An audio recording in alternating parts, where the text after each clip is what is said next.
السلام علیکم ورحمۃ اللہ وبرکاتہ۔ امید کرتا ہوں کہ سب بھائی خیریت سے ہوں گے۔ آج پھر میں آپ کو چند حدیث سناؤں گا، حدیث سنیے گا۔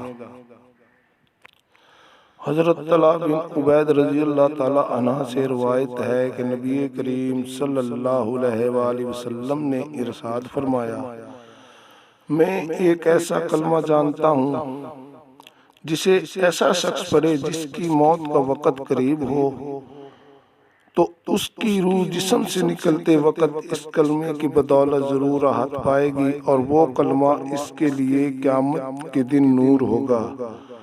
وہ کلمہ لا الہ الا اللہ ہے۔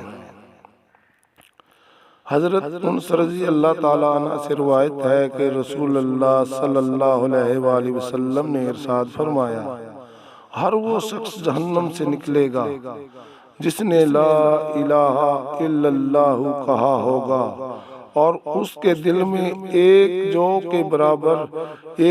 کے وزن کے برابر بھی بھلائی ہوگی، یعنی ایمان ہوگا۔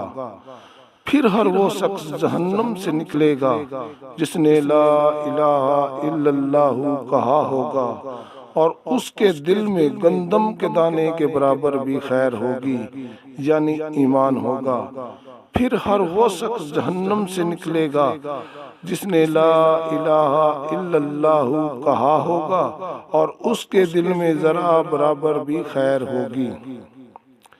حضرت مقداد بن اسود رضی اللہ تعالیٰ عنہ سے حضرت مقداد بن اسود رضی اللہ تعالیٰ عنہ فرماتے ہیں کہ میں نے نبی کریم صلی اللہ علیہ وآلہ وسلم کو یہ ارشاد فرماتے ہوئے سنا، روح زمین پر کسی شہر، گاؤں، صحرا کا کوئی گھر یا خیمہ ایسا باقی نہ رہے گا جہاں اللہ تعالیٰ اسلام کے کلمے کو داخل نہ فرما دیں۔ ماننے والے کو کلمہ والا بنا کر عزت دیں گے، نہ ماننے والے کو ذلیل فرمائیں گے، اور پھر مسلمانوں کے ماتحت بن کر رہیں گے۔ اللہ تعالیٰ عمل کی توفیق عطا فرمائے۔ اسلم بیدار۔